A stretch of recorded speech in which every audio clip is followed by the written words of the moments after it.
नमस्कार प्रिय विद्यार्थियों। बीए पार्ट फर्स्ट ईयर के विद्यार्थियों को आज हिंदी साहित्य के फर्स्ट पेपर में आज हम पढ़ते हैं ढोला मारूरा दूहा। तो ढोला मारूरा दूहा राजस्थान का एक प्रसिद्ध प्रेम काव्य है। यह एक दूहाबद्ध प्रेम गाथा है। ढोला मारूरा दूहा सरस लोक गाथा है। ये एक लोकप्रिय प्रेमाख्यान है। ढोला मारू के रचयिता के संबंध में कोई निश्चित मत नहीं है। तो ढोला मारू का प्रमाणिक मूल पाठ भी उपलब्ध नहीं है। तो डॉक्टर कृष्णदेव उपाध्याय के अनुसार ढोला मारू की गाथा राजस्थान से लेकर भोजपुरी प्रदेश तक अनेक रूपों में उपलब्ध होती है। इससे भी इसका लोक गाथा रूप प्रमाणित हो जाता है। ढोला मारूरा दूहा काव्य दोहा, चौपाई और बात के रूप में मिलता है। इसके पीछे मौखिक परंपरा रही है। लोक गाथा का कथानक लंबा होता है। इस काव्य का कथानक भी पर्याप्त लंबा है। जहाँ तक संगीत और नृत्य के साहचर्य का प्रश्न है, वह भी इसमें मिलता है। लोक गाथा में गेयता की प्रमुखता होती है। यही कारण है कि संगीत और नृत्य का संबंध लोक गाथा से जुड़ जाता है। तो ढोला मारूरा दूहा का संक्षिप्त सार है कि किसी समय पोंगल में पिंगल और नरवर में नल राजा राज्य किया करते थे। पिंगल के मारवणी नाम की एक कन्या और नल के ढोला या साल कुमार नाम का एक अनुपम राजकुमार था। एक बार अकाल पड़ा। ऐसी स्थिति में शरण पाने के लिए पिंगल ने नटवर की तरफ प्रस्थान किया।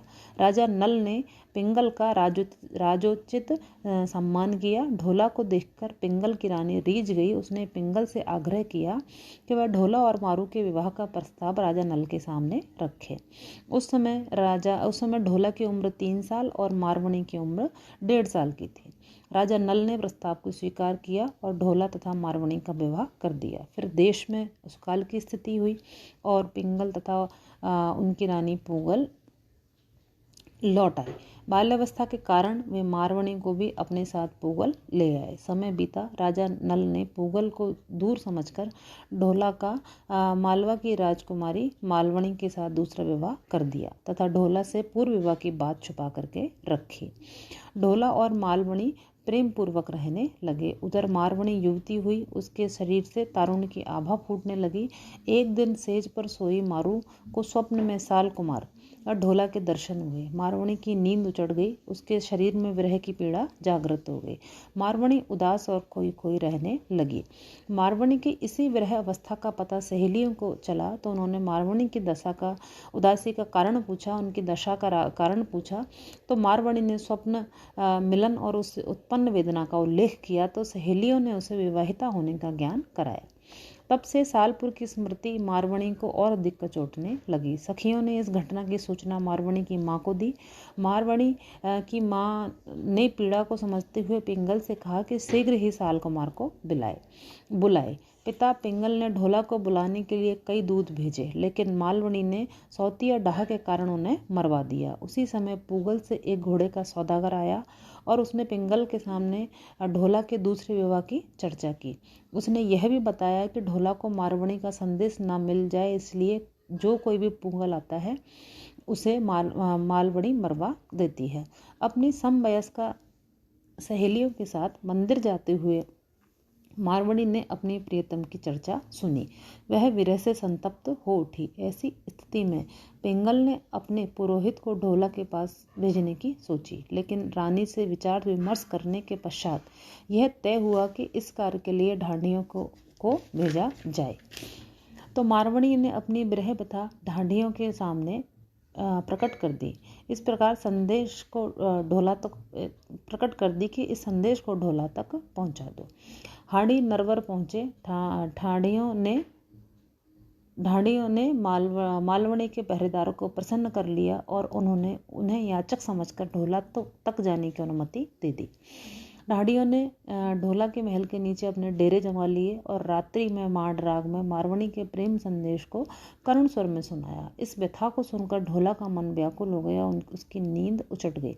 प्रातःकाल उन्हें याचकों को बुलाकर सब हाल मालूम किया। ढोला ने याचकों को कुछ इनाम देकर विदा किया, लेकिन ढोला के मन में मारवणी से मिलने की व्यग्रता और अधिक बढ़ती चली गई। तो ऐसे ही कहानी आगे बढ़ती है। ढोला की उद्विग्नता और व्यग्रता को मालवणी ने जान लिया और तो सौतिया ढहा उसके मन में थी। वह पहले ही सारे आने वाले जितने भी इस संदेश वाहक थे उनको मरवा देती थी। तो वैसे ही तो अपनी तो वो अपनी सौतन को कैसे लिवा करके ला सकती थी। तो ढोला ने जब मारवणी को लिवा लाने की इच्छा व्यक्त की तो उन्होंने कभी ग्रीष्म ऋतु का, कभी वर्षा ऋतु का और कि वर्षा ऋतु में रास्ते की कठिनाइयों का उल्लेख करके ढोला को रोक लिया। कि धीरे धीरे ढोला का धैर्य टूटने लगा और अपने पति के निश्चय को दृढ़ जान करके फिर मालवणी ने ढोला को मारवणी के पास जाने की इजाज़त दे दी। लेकिन कहा कि वह उसे सोई हुई छोड़ करके चला जाए। अंत में शरद ऋतु की एक रात्रि को मालवणी को सुसुप्त अवस्था में छोड़कर ढोला ने तेज गति वाले ऊंट पर सवार होकर पूगल की तरफ प्रस्थान किया। प्रस्थान करते समय ऊंट की आवाज़ से मालवणी जाग गई, लेकिन तब तक ढोला काफ़ी दूर निकल चुका था। मालवणी ने ढोला के पीछे एक तोते को भेजा, जिसने चंदेरी और पूंजी के बीच एक तालाब पर ढोला को दातून करते पाया। ढोला ने कहा कि मालवणी उसके विरह में खत्म हो गई है। ढोला ने वस्तु स्थिति को समझ लिया और टालने के स्वर में कह दिया, अगर वह खत्म हो गई है तो उसकी अंत्येष्टि कर दी जाए।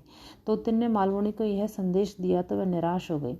ढोला पूगल की तरफ आगे बढ़ता गया। तीसरे पहर उसने आड़ावल पहाड़ को पार कर लिया। वहां उसे झूमरा का चारण मिला, जो बेंगल के पास झूमरा के साथ मालवणी के विवाह का प्रस्ताव लेकर के गया था, लेकिन हताश होकर लौट आया। उसने ढोला को कहा कि मालवणी बुढ़ी हो गई है, अब तुम उसको लाकर क्या करोगे। ढोला एक बार निराश हुआ, लेकिन फिर उसे मार्ग में बीसू चारण मिला, जिसने वस्तु स्थिति बतला दी और ढोला की निराशा दूर हो गई। ढोला जब अपनी ससुराल पूंगल पहुंचा तो उसका बड़ा आतिथ्य सत्कार हुआ। वह 15 दिनों तक वह वहां रहा। तत्पश्चात राजा पिंगल ने काफी दहेज देकर ढोला और मारू को विदा किया। उस समय मारवणी के हर्ष का ठिकाना नहीं था। जिस प्रकार सूखी वल्लरी वर्षा के जल से पुनः लहलहाने लगती है, ठीक उसी प्रकार ढोला को पाकर मारवणी पुनर्जीवित हो उठे। ढोला जब नरवर के लिए रवाना हुआ तभी मार्ग में एक अप्रत्याशित घटना हुई। विश्राम स्थल पर सोती हुई मारवणी को पीवड़े सांप ने ढस लिया।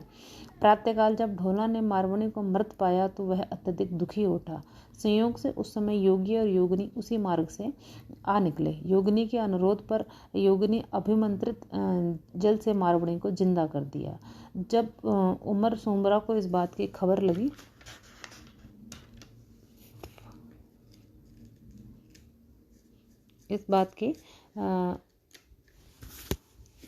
तो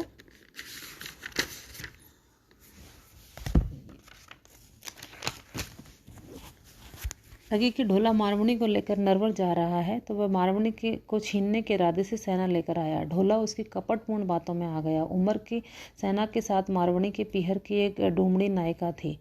मारवणी ने ढोला को कुचक्र पूरी तरह समझा दिया। ढोला ने तत्काल ऊँट को छड़ी लगाई और उमर सोमरा को निराश होना पड़ा। ढोला मारवणी सहित नरवर पहुंच गया। राजा नल ने धूमधाम के साथ दोनों का स्वागत किया। इस तरह ढोला, मारवणी और मालवणी तीनों आनंदपूर्वक रहने लगे। एक दिन मारवणी और मालवणी में अपने भू प्रदेशों मारवाड़ और मालवा को लेकर विवाद हुआ, लेकिन ढोला ने दोनों को समझा दिया तथा आमोद प्रमोद और दाम्पत्य सुख के साथ जीवन व्यतीत करने लगा। तो ढोला